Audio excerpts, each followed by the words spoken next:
भक्ति करने से दुख नहीं मिलता, भक्ति करने से ज्ञान प्रकट होता है, हमको लड़ने की क्षमता आती है, हम इस संसार सागर से मुक्त होते हैं और दुख और सुख हमारे कर्मों का फल पहले निश्चित हो चुका है। कुछ समय समय पर आता रहेगा, कभी सुख आएगा कभी दुख आएगा। भक्ति सुख दुख से बचाकर भगवान की प्राप्ति के लिए। अगर हम कोई कामना प्रबल कर ले और भजन उतना है तो उसकी पूर्ति हो जाएगी, अगर कामना हम ना करें तो भगवान की प्राप्ति हो जाएगी। भागवत धर्म के जो नाम निरंतर जपना, दूसरों को सुख पहुंचाना, सारे कर्म भगवान को समर्पित करना, इसका फल मांगे भगवान की प्राप्ति। अगर तुम्हें लौकिक कोई फल नहीं मिल रहा है, तुम्हारा काम नहीं बन रहा है, तो भी नाम काम कर रहा है, तुम्हारे पाप को नष्ट कर रहा है, उसको छोड़ो मत कि अरे लाभ तो मिला नहीं, देखो संकट पे संकट आ रहे, और तो भजन का क्या फल हो सकता है, भक्ति का क्या फल, यही फल है। नहीं, वो उन सब पापों को नष्ट करके जिस दिन से सुख प्रारंभ होगा भक्ति का हृदय में, तो सब भगत नाच नाच करके भगवान की जय जयकार किए। आज तक किसी ने भगवान के प्रति ये नहीं कहा कि पूरा जीवन हो गया भजन करते, क्या हमको दिया। अगर कोई कष्ट है तो हमने गलती की है। भगवान की तरफ से वो मंगल भवन परम करुणा में है। जैसे सूर्य कभी अंधेरा कर ही नहीं सकता, सूर्य के सामने अंधेरा टिक ही नहीं सकता, ऐसे भगवान कभी अमंगल कर ही नहीं सकते। मत्तः परतरम नान्यत् किंचिदस्ति धनंजय, ये बात इतनी जोर की है, हम कैसे ये जीवन मुक्त कर देगी। समस्त दुखों से निपटने का एकमात्र उपाय, तुम समस्त चराचर जीवों में भगवान को देखना शुरू कर दो। बहुत बड़ी बात है ये। हमारा क्रोध, हमारा काम, हमारा लोभ, हमारा मोह, मद मत्सर कुछ नहीं बिगाड़ सकता, क्योंकि हम जहां देखेंगे अपने प्रीतम तो उनसे काम भावना होगी क्या, उन पर गुस्सा, अपने प्यारे से गुस्सा होगी क्या, प्यारे के रूप, प्यारे के नाम, प्यारे की लीला से बढ़कर कोई लाभ होगा क्या। तो जहां जहां मन जाए वहां से हटा करके अपने प्रभु में लगाओ, या जहां जहां मन जाए वहीं प्रभु की भावना करो, ठीक हो जाएगा। जैसे आपको किसी ने गाली दी, आप चुपचाप सह गए तो अपना समय बचा लिया, आगे तो आप द्वेष नहीं बढ़ाए, आपका हृदय थोड़ी देर जलेगा पर वो शांत हो जाएगा। पर वो शांत नहीं हुआ, जो कर्म उसने गाली देने का किया है उसको अवश्य दंड मिलेगा। जो दंडधारी है, प्रभु है, उसे अवश्य दंड देंगे। हम तो बच गए ना।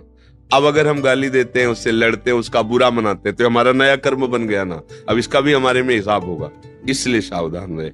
जो उपदेश कर रहे हैं उनको स्वीकार कर लो। तो जिन संत का हम उपदेश मानकर चलते हैं वो हर समय हमारे दिमाग में रहते हैं। ध्यान दीजिए, वो बाबा ने बोला था ये नहीं करना है, बाबा ने कहा था ये करना, रहे ना दिमाग में, तो संत सानिध्य है कि नहीं है। सही पूछो तो वही संत सानिध्य है।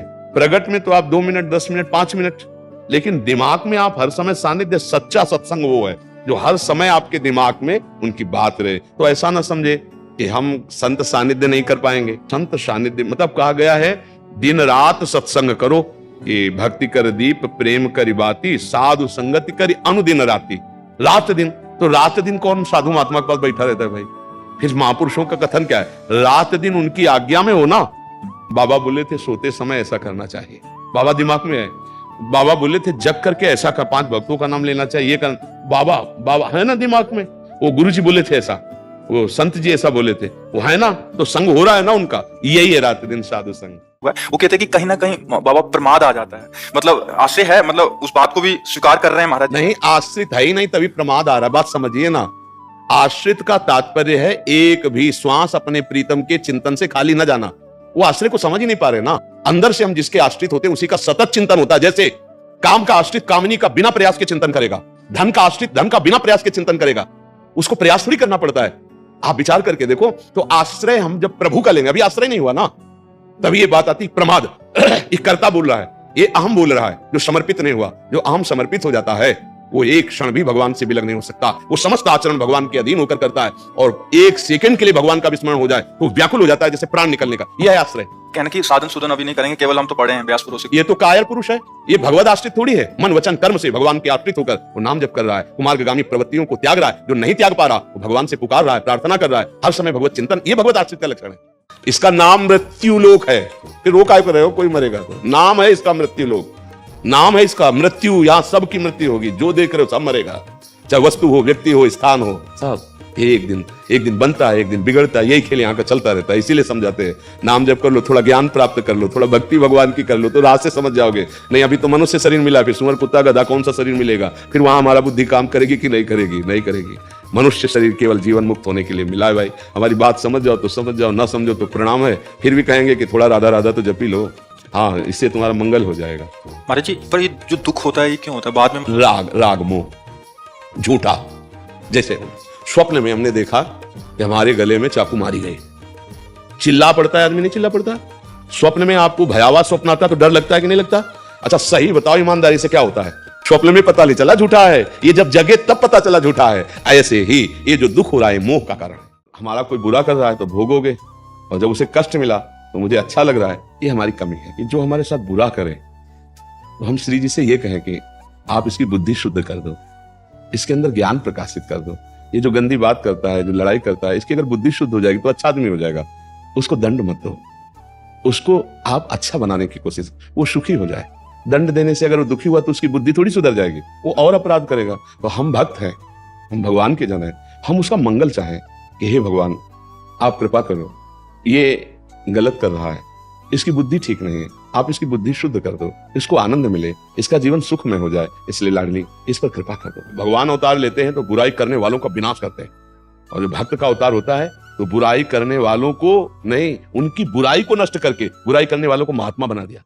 अगर हमें बाहर से कोई या घर में ही कोई हमारे चरित्र पर बात आती तो फिर हम सहन नहीं करेंगे। जैसे हमारे परिवार का कोई सदस्य हमारे जब चरित्र पर जिसका अधिकार नहीं है और वो गलत दृष्टि रख रहा है, तो यदि हम उसको एक दो बार प्रार्थना कर देते हैं फिर भी नहीं समझ रहा है, तो दंड ही उपाय होता है ऐसी मनोवृत्ति को रोकने के लिए। अब जैसे घर में पति है, पति के परिवार के जन हैं, कुछ ऐसी बातें हैं जो समस्याएं घर गृहस्थी की होती है, उनको हम सहते हैं। मालूम मेरे अनुकूल पति वस्तुएं नहीं दे पा रहा है तो हम उसको सह जाते हैं कि हमारा प्रारब्ध भोग है। दूसरे हार पहनते हैं, अच्छे अच्छे वस्त्र पहनते हैं, मेरे पति के पास ऐसी सुविधा नहीं, तो हमको प्यार से मिलकर नमक रोटी खा करके हमें जीवन गुजारा करना है। हमको पड़ोस में नहीं देखना कि उसकी पत्नी के पास वो हार पति ला के दिए। ऐसी परिस्थितियों में, या जैसे सास ससुर हैं, उनका थोड़ा कटु व्यवहार है और हमारे पूज्य हैं, हमको उनकी सेवा की भावना रखनी है, हमको सहना है। अगर वो निंदा करते तो हमको सहते हैं।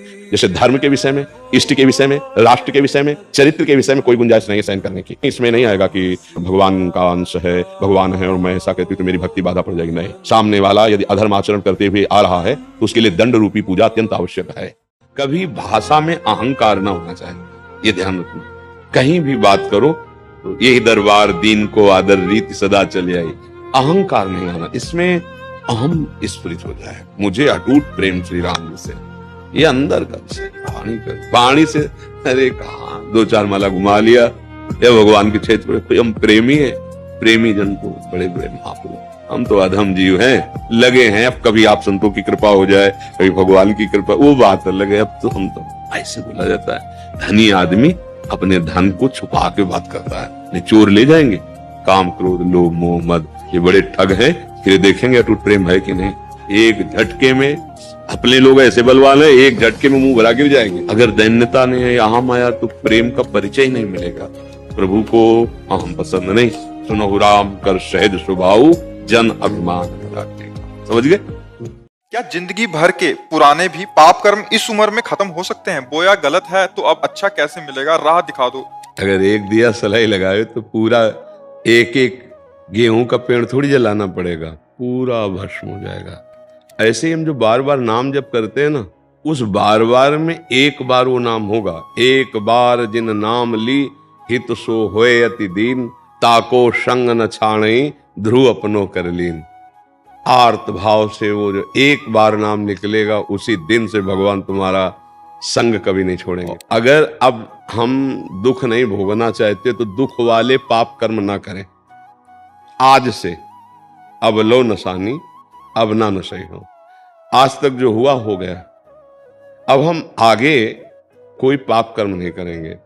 और पीछे जो कर्म हो गए हैं वो भगवान की शरणागति और नाम जप से नष्ट हो जाते। भगवान कह रहे हैं अशांति बढ़ती जाएगी, जितना बैंक बैलेंस बढ़ेगा और जितना भोग बढ़ेगा, शांति नहीं बढ़ सकती। देख लेना, जितना भजन बढ़ेगा उतनी शांति होती चली जाएगी, जितना भोग भोगते जाओगे उतनी अशांति बढ़ती चली जाएगी। आप खुद अनुभव करके देख लीजिए। तो शांति प्राप्त करने के लिए, प्रसन्नता प्राप्त करने के लिए अपने कर्तव्य का धर्म पूर्वक पालन करते हुए नाम जप किया जाए। कोई भी गंदा आहार, गंदा पेय ना पिया जाए, नहीं तो मन थोड़ी देर के लिए बेहोश होता है उस प्रमाद स्थिति में, तो उसी को तुम आनंद मान लेते हो। अभी आनंद जाना कहां? होश में चैतन्य होते हुए भी बेहोश रहना एक बड़ी अद्भुत स्थिति होती है, वो भगवान से प्राप्त होती है। आप भगवान के अंश हो, प्रकृति के अंश से आप कभी सुखी नहीं हो सकते हो। जो आपको हृदय से अच्छा नहीं लगता वो दूसरे के साथ व्यवहार ना करो। आत्मना प्रतिकूलानी परेशान न समाचरे। आपकी कोई बहन बेटी को गंदी दृष्टि से देखे, आपको बर्दाश्त नहीं होगा, फिर आप दूसरों की बहन बेटी को, यदि आप का कोई निज जन गलत करने जा रहा है तो आपको पसंद नहीं आएगा, फिर आप गलत करें। मान लो पत्नी है, पुत्र है, परिवार के सदस्य। आत्मना प्रतिकूलानी परेशान न समाचरित। पाप अंदर से प्रेरणा होती ना करो। दूसरी बात, हम सब जो हमें पसंद नहीं आता वो हम दूसरे के साथ बर्ताव ना करें। ये आत्मना प्रतिकूलानी परेशान न समाचरित, सब शास्त्रों का सार इसी में। हम दूसरे का हित करें, दूसरे का मंगल करें, अपनी इंद्रियों को शासन में रखें, हमसे कोई पापाचरण न हो जाए। तो गुरु की आज्ञा संपूर्ण गीता, संपूर्ण भागवत, संपूर्ण शास्त्र है और वो आपके हृदय में स्फुरित होने लगेगा। मन की लड़ाई लड़ पाना बहुत कठिन होता है। मन की मार बहुत बुरी होती नहीं। वो ठान ले कि आज हमको पानी पूरी पानी, और 1000 बार आपके सामने पेश करेगा। उस ठेलिया में खाया था ना, बहुत स्वादिष्ट था, पूरी पानी पूरी, उसका स्वाद 1000 बार, और आपको 1000 बार ना कहना होगा नहीं नहीं, और वो चलाएगा। अब इसको सह जाओ तो भजन बन जाएगा। अब ये लगेगा धरो माला पहले पानी पूरी पालो चल करके वकील कहता है। ऐसा है इसका स्वभाव, इसका प्रभाव भी ऐसा है। गोपाल जी तुम देखना, माला पहले हम पानी पूरी पा के आते हैं ठलिया से। ऐसे ही हर भोग की हट करता है, बड़ी हठी स्वभाव का है। अब आप अगर इसकी चाल पे आ गए कि जब ये मन कह रहा है तो यार एक बार ऐसा कर लेते हैं, शांति से भजन करते हैं, मार देगा मार देगा। दुख को सहना सीखो, सुख में फूलो नहीं और दुख में भूलो नहीं। कुछ क्षण के लिए दुख है, रात्रि है तो दिन आएगा, और दिन है तो फूलो नहीं, रात्रि आने वाली। इन दोनों से हम ऊपर उठें, दुख सुख से ऊपर उठें।